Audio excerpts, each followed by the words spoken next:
भगवान श्री कृष्ण को नमस्कार करते हुए आप सभी का अनंत एकेडमी ऑफ मैथमेटिक्स में स्वागत है। देखिए, इससे पहले वाले एपिसोड में मैं एग्जांपल्स करा चुका था मैट्रिक्स के। अब हम एक्सरसाइज 3.1 जो कि एनसीईआरटी की जो आपकी बुक है उससे हम एक्सरसाइज 3.1 करेंगे। ठीक है, सबसे पहला क्वेश्चन है आपके पास, in the matrix A is equal to में this right the order of the matrix. देखिए, ये होती है फर्स्ट रो, फिर ये सेकेंड रो और ये थर्ड रो।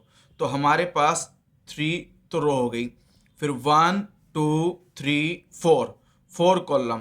तो हमारे पास ऑर्डर क्या आ गया, 3/4 का हमारे पास ऑर्डर आ गया। तो इसका आंसर आ जाएगा 3/4।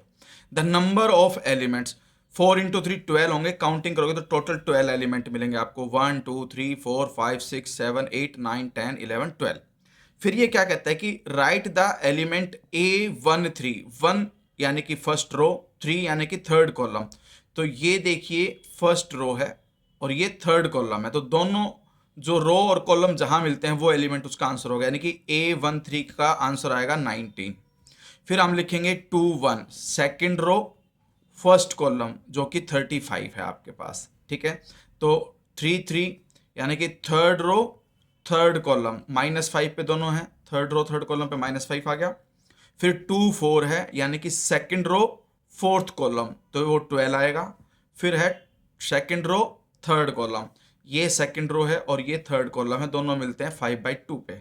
ठीक है, एक बार मैं आपको वैसे ही जनरली आपको एक बार समझा देता हूँ। देखिए, हमारे पास जब कोई मैट्रिक्स होता है, ठीक है, मान लो यहाँ पर आपके पास कुछ एलिमेंट है, ठीक है, कोई भी नंबर हो सकता है आपका, आपसे कहेगी फाइंड 2 3, तो इसका मतलब ये सेकेंड रो गई और थर्ड कॉलम, जहाँ यहाँ मिले दोनों, तो यहाँ पर जो पॉइंट होगा वो 2 3 की वैल्यू होगी। मान लो यहाँ पर 1 है तो इसका आंसर क्या आ जाएगा, 1 आ जाएगा। फिर इसके बाद हम चलते हैं क्वेश्चन नंबर 2 पे। If a matrix has 24 elements, what are possible orders it can have, what if it has 13 elements. देखिए, अगर आपके पास 24 एलिमेंट्स है तो क्या होगा, और 13 एलिमेंट्स है तो क्या होगा। पहले हम 24 के लिए लिखेंगे, आप एक लाइन लिखना, पॉसिबल ऑर्डर्स आर।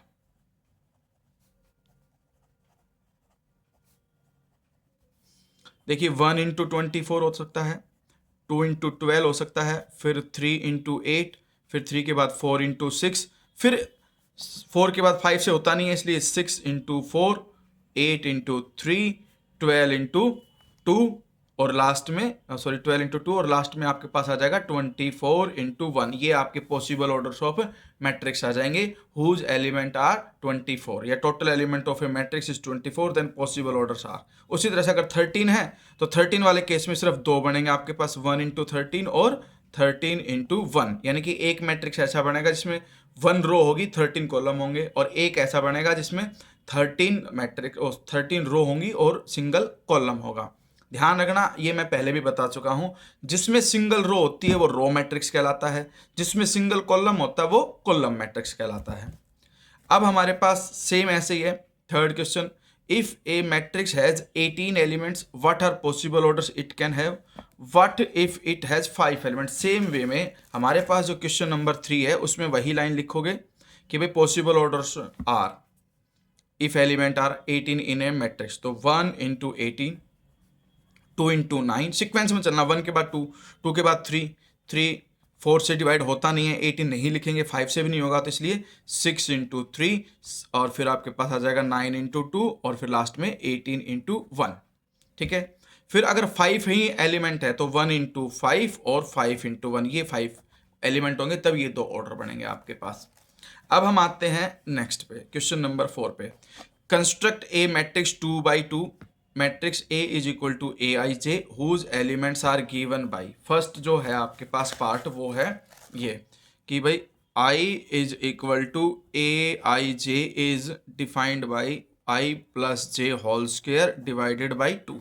हमें जो मैट्रिक्स क्रिएट करना है वो 2/2 का करना है, तो सबसे पहले हम एक मैट्रिक्स लेंगे 2/2 का, और वो इस तरह से होगा, first row first column, first row second column, फिर second row first column, second row second column, क्योंकि 2 से ज़्यादा हम ज़्यादा आगे नहीं जा सकते।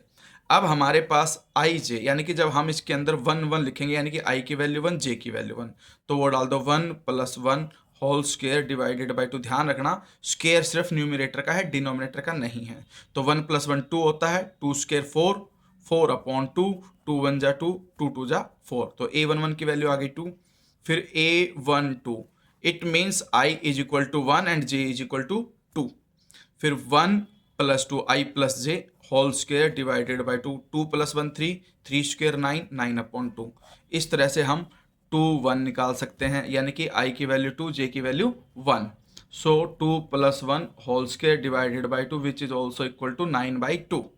And a22, 2 plus 2 whole square divided by 2, यानी कि 2 plus 2 4, 4 square 16, 16 upon 2 which is equal to 8। So the required matrix of order 2 by 2 is, a11 की वैल्यू क्या है आपके पास 2, a12 की वैल्यू क्या है आपके पास, ध्यान रखना ये 1 1 है, 1 2 यहाँ लिखा जाएगा क्योंकि फर्स्ट और सेकंड कॉलम है 9 बाई 2।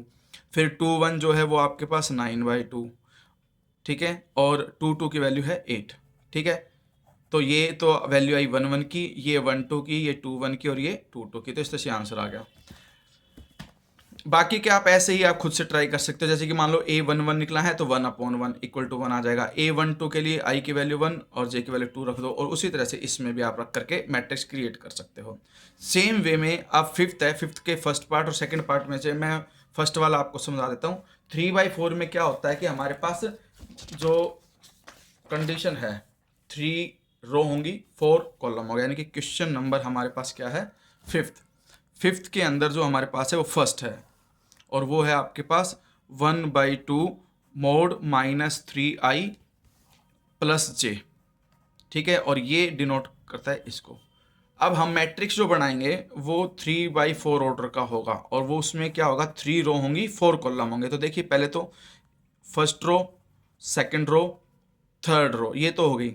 अब ये 1 1, ये 1 2, ये 1 3 और ये 1 4, फोर्थ कॉलम तक गए।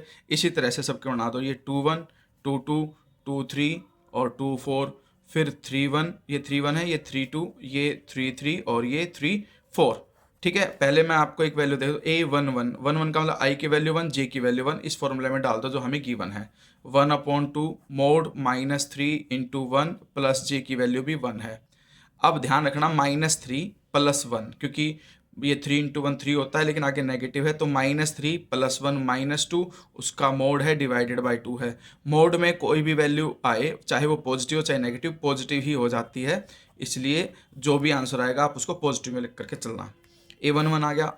फिर हम निकालेंगे 1 2, 1/2 mod 3 into 1 plus 2 which is equal to -3 plus 2 -1, लेकिन मोड की वजह से +1/2 आ जाएगा। फिर हम निकालेंगे 1 3, ठीक है, यानी कि 1/2 -3 इंटू 1 प्लस 2, जे की वैल्यू यहाँ पर 3 है, तो ये -3 प्लस 3 0, 0/2 0 आ जाएगा। फिर हम निकालेंगे 2 1, 1/2 -3 इंटू 2 प्लस 1, माइनस का 6 हो गया, -6 प्लस 1 -5, मोड की वजह से +5/2। फिर हम निकालेंगे 2 2, 1/2 मोड -3, i की वैल्यू 2 आ गई और j की वैल्यू भी 2 आ गई, ठीक है। ये सोल्व होकर के -3 इंटू 2 -6 प्लस 2 -4, -4/2, -2 आएगा, लेकिन मोड की वजह से वो +2 हो जाएगा। फिर हम निकालेंगे 2 3, 1/2 -3 इंटू 2 प्लस 3, जे की वैल्यू 3 है यहाँ पे, -6 प्लस 3, -3, लेकिन मोड की वजह से +3/2। इस तरह से हम सारी वैल्यूज़ निकाल सकते हैं जो जो हमें चाहिए, और वो वैल्यूज़ हम निकाल करके इसमें पुटअप कर देंगे। लेकिन हमारे पास देखिए एक चीज़ और है, हमारे पास जो कॉलम है वो 4 तक है, तो इसलिए हमें a14 भी निकालना पड़ेगा। तो वो मैंने पहले 3 तक निकाला था, मैं 14 भी यहाँ से निकाल देता हूँ कि 1/2 3 इंटू 1 प्लस j4 है आपके पास, और ये -3 था, तो 4 -3 प्लस 1, 1/2 आ जाएगा।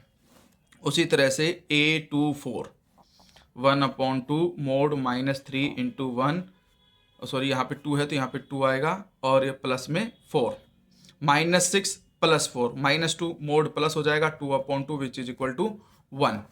फिर हम निकालेंगे 3 1, 1/2 -3 इंटू 3 प्लस 1 होल मोड, -9, क्योंकि 3 इंटू 3 9, -9 प्लस 1 8, मोड की वजह से +8 अपॉन में 2 4 हो जाएगा। फिर a32, 1/2 mod -3 into 3 plus 2, -9 plus 2 7, 7/2। फिर हमारे पास आएगा 3 1/2 मोड -3 i भी 3 और j भी 3, -9 प्लस 6 -6 मोड की वजह से प्लस 6 6/2 3। फिर a3 4 1/2 -3 इंटू 3 प्लस 4, -9 प्लस 4 5 आएगा, मोड की वजह से पॉजिटिव का 5/2, ये वैल्यू आ गई। तो आपके पास जो रिक्वायर्ड मैट्रिक्स आएगा 3/4 का, वो ये आएगा। A11 की जो वैल्यू हमारे पास वैल्यू आई, वो हमारे पास सबसे पहले आई थी 1, ठीक है। A11 की वैल्यू 1, फिर यहाँ पे 1 2 की वैल्यू लिखेंगे, वो 1/2 आई हमारे पास। फिर 1 3 की वैल्यू हमारे पास 0 आ गई, और 1 4 की वैल्यू आई थी 1/2। फिर 2 1 की वैल्यू आई आपके पास 5/2। फिर आपके पास 2 2 की वैल्यू आई 2।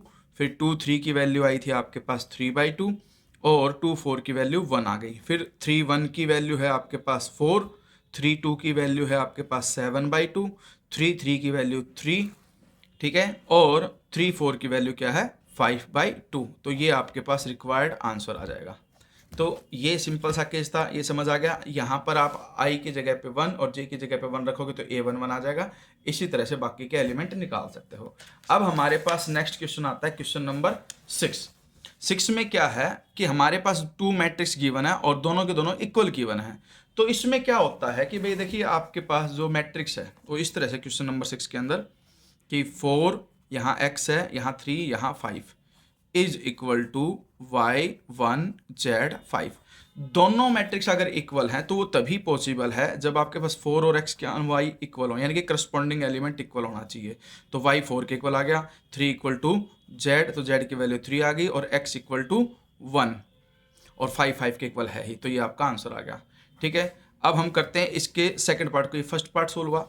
सेकंड पार्ट जो है आपका वो ये है कि यहाँ पर हमारे पास जो गिवन है वो वैल्यू है आपके पास x plus y 2 5 plus z x y, यानी कि यहाँ तो है x प्लस वाई, यहाँ 2 है, और फिर आपके पास है 5 प्लस जेड कोमा, यहाँ एक्चुअली कोमा नहीं, एक्चुअली मैट्रिक्स में कोई कोमा हम लगाते नहीं है, इक्वल टू में आपके पास आ जाएगा 6 2 5 8, ठीक है। अब यहाँ पर जब हम कंपैरिजन करेंगे तो ये x प्लस वाई है और यहाँ पे 6 है, तो x plus y is equal to 6। फिर यहाँ पर ये है 5 प्लस जेड और ये है 5, तो यहाँ से तो सीधी सीधी वैल्यू निकल जाएगी भाई, 5z इज इक्वल टू 5, 5 से 5 कैंसिल, z की वैल्यू तो आ गई 0। फिर ये x इंटू वाई है और वो आ गया आपके पास 8, ठीक है। यहाँ से मैं एक काम करता हूँ कि भाई देखिए, सम ऑफ रूट आ गया, प्रोडक्ट ऑफ रूट आ गया, तो हम एक नई इक्वेशन क्रिएट कर सकते हैं t², या फिर हाँ चलो t² हम क्रिएट कर लेते हैं, माइनस में सम ऑफ रूट यानी कि 6t plus product of root 8 आ गया इक्वल टू 0। एक क्वाड्रेटिक बन गई जिसमें ये सम होता है और ये प्रोडक्ट होता है, तो सम भी गिवन है 6 और प्रोडक्ट गिवन है 8। अब 8 के ऐसे फैक्टर बनाओ कि -6 आ जाए, तो वो होता है -2t और -4t, क्योंकि -2 -4 -6 होगा, और -2 को -4 से मल्टीप्लाई करोगे तो +8 आ जाएगा। तो इस तरह से हमारे पास ये t² था, t कॉमन लिया, t -2 -4 कॉमन लो लास्ट 2 में से, तो t -2, फिर t -2 into t -4 equal to 0। तो इस तरह से t की वैल्यू इक्वल टू 0 रखोगे यहाँ पे तो 2 आ जाएगी, और यहाँ से आपके पास 4 आ जाएगी, ठीक है। फिर आप लेट करके भाई let x is equal to 2 then y is equal to 4, क्योंकि ऑटोमेटिक 2 रूट हैं, एक 2 और एक 4, और when x is equal to 4 then y should be 2, ठीक है। ये कंडीशन हो गया आपके पास। अब नेक्स्ट आता है ये जो थर्ड पार्ट है। थर्ड पार्ट को देखिए, इसमें क्या है, थर्ड पार्ट जो है उसमें हमें ये गिवन है कि एक मैट्रिक्स है जिसमें हमारे पास सबसे पहले x plus y plus z given है, फिर हमें गिवन है x प्लस जेड, फिर उसके बाद हमें गिवन है y plus z which is equal to 9 5 7।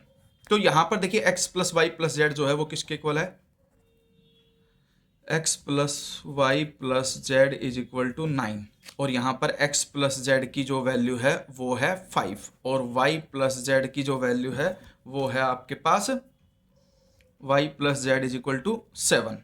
अब ये इक्वेशन 1, ये इक्वेशन 2 और ये इक्वेशन 3। अब मान लो इक्वेशन 1 में से मैं इक्वेशन 2 को सब्ट्रैक्ट कर दूं तो x कट जाएगा, z भी कट जाएगा, तो y बचेगा सिर्फ, और 9 माइनस 5 4, यानी कि y की वैल्यू क्या आ जाएगी आपके पास, 4 आ जाएगी। ठीक है, अब y 4 आ गया। सेम वे में अगर मान लो जो इक्वेशन 1 है उसमें से मैं इक्वेशन 3 को माइनस कर दूं तो y z दोनों कट जाएंगे, 9 माइनस 7 2, यानी कि आपके पास x plus y plus z minus में y माइनस जेड, तो लेफ्ट में सिर्फ x बचेगा, इधर 9 माइनस 7 होकर के 2, x की वैल्यू 2 आ जाएगी। अब x भी आ गया, y भी आ गया, उन दोनों की वैल्यू यहाँ रख दो, यहाँ से z की वैल्यू आ जाएगी, या फिर यहाँ x की वैल्यू लिख दो, z की वैल्यू आ जाएगी। तो x आपके पास 2 है, 2 उधर जाके माइनस होगा, तो z जो है वो क्या आ जाएगा, 3। ये आपका आंसर होगा। सेम वे में जो 7th क्वेश्चन है उसमें हमारे पास a माइनस बी को इक्वल टू -1 रखो, और 2a माइनस बी को इक्वल टू 0 रखो, 2a प्लस सी 5 के इक्वल रखो, और 3c plus d is equal to 13 रखो, क्योंकि दोनों मैट्रिक्स इक्वल हैं। अब आप इनको सोल्व कैसे करोगे वो देखिए।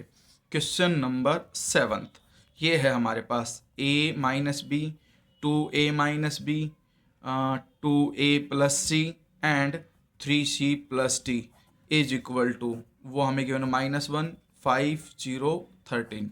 कंपैरिजन करेंगे तो पहले a माइनस बी जो है वो किसके इक्वल आ जाएगा, -1 के, और 2a माइनस बी जो है वो 0 के इक्वल। अब देखिए ये माइनस बी है, ये भी माइनस बी है, अगर मैं सब्ट्रैक्ट कर दूं माइनस हो जाएगा, ये प्लस हो जाएगा, और ये माइनस, तो ये minus b plus b cancel, a minus 2a minus a is equal to -1 -0 -1 हो गया, तो a की वैल्यू क्या आ गई, 1। ठीक है, अब a की वैल्यू मैं 1 रख देता हूँ यहाँ पर, तो 1 minus b is equal to -1, minus b is equal to -1, ये 1 उधर जाके माइनस हो जाएगा, minus b is equal to -2, so b is equal to 2, b की वैल्यू 2 आ गई। अब आपको पता है भाई 2a प्लस सी, ये है condition, 2a plus c is equal to 5। यहाँ पर आप a की वैल्यू 1 पुट कर दो, तो ये तो आ जाएगा 2 into 1 plus c is equal to 5, c is equal to 5, 2 into 1 2, उधर जाके माइनस हो जाएगा, और c की वैल्यू आ जाएगी 3। अब लास्ट जो इक्वेशन है वो है हमारे पास 3c plus d equal to 13। यहाँ पर आप क्या करोगे, c की वैल्यू 3 डाल दो, तो 3 into 3 plus d is equal to 13, so d is equal to 13 minus 9 which is equal to 4। तो a b c d आ गया आपके पास, a1 b2 c3 d4, ये आपका आंसर है। इसके बाद हम नेक्स्ट क्वेश्चन पे चलते हैं।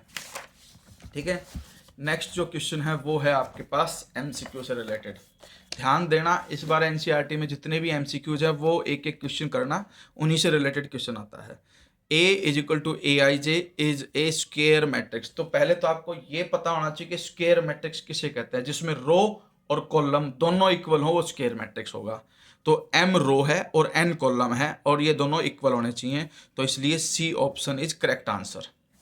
फिर which of the given values of x and y makes the following pair of matrices equal. अब इसमें ना एक चीज ध्यान देना, यहां से जब हम x की वैल्यू निकालेंगे 3x प्लस 7 को इक्वल टू 0 रखेंगे, तो x की वैल्यू सोल्व होकर के आएगी -7/3, जबकि 2 माइनस 3x इक्वल टू 4। देखिए दो अलग अलग हैं यहाँ पर कंडीशंस। एक तो ये है कि 3x प्लस 7 जो है वो हम इक्वल टू 0 रखेंगे, क्योंकि इधर तो है आपके पास 3x प्लस 7 और उधर सेम प्लेस पे है 0, तो इसलिए दोनों इक्वल होंगे। उसी तरह से 2 माइनस 3x इक्वल टू क्या होगा, 4। तो पहले यहाँ से x की वैल्यू निकाल दे, 7 उधर गया -7 और 3 इसके अपॉन चला जाएगा। सेकंड कंडीशन जो हमें दे रखी है वो है 2 माइनस 3x, और वो किसके इक्वल कंपेयर करेंगे हम, 4 से, नहीं हाँ एक मिनट, हाँ 4 से कंपेरिजन होगी सेम प्लेस पे। फिर -3x 4 माइनस 2 यानी कि 2 आ गया, और x की वैल्यू यहाँ से आ जाएगी 2 अपॉन -3, यहाँ से x की वैल्यू -7/3 आई, यहाँ से -2/3 आई, दोनों सेम नहीं आ रही हैं, इसलिए not possible to find is the required answer. अब जो 10th वाला क्वेश्चन है ये मोस्ट इंपॉर्टेंट क्वेश्चन है 1 मार्कर के लिए MCQs में, और जरूरी नहीं कि सेम टू सेम दे, यहाँ पर 0 और 1 की जगह 1 2 दे सकते हैं, 3 4 दे सकते हैं, XY कुछ भी दे सकते हैं। तो जितने ये मेंबर है वो तो बनेगा आपका पेस, और 3/3 में टोटल एलिमेंट कितने बनते हैं, 9, वो बनेगी उसकी पावर, तो 2 पावर 9 इज इक्वल टू 512 और ये आंसर है। ध्यान रखना हमारे पास एक तो 0 और एक 1 ये 2 एंट्री है तो इसलिए 2 बेस बनेगा और 3/3 यानी कि टोटल एलिमेंट 9 बनेंगे तो 2 power 9 which is equal to 512। अगर मान लो आपको ये दे देते 0 1 2 3 एलिमेंट होते तो 3 नीचे आता और 3 × 3 9 पावर। ठीक है, तो ये मैंने आपको तरीका बता दिया। एक्सरसाइज आपकी फिनिश हो गई। चैनल को सब्सक्राइब जरूर कर लें क्योंकि आपको एक एक क्वेश्चन एनसीईआरटी का सॉल्व मिलेगा इस प्लेलिस्ट में। धन्यवाद।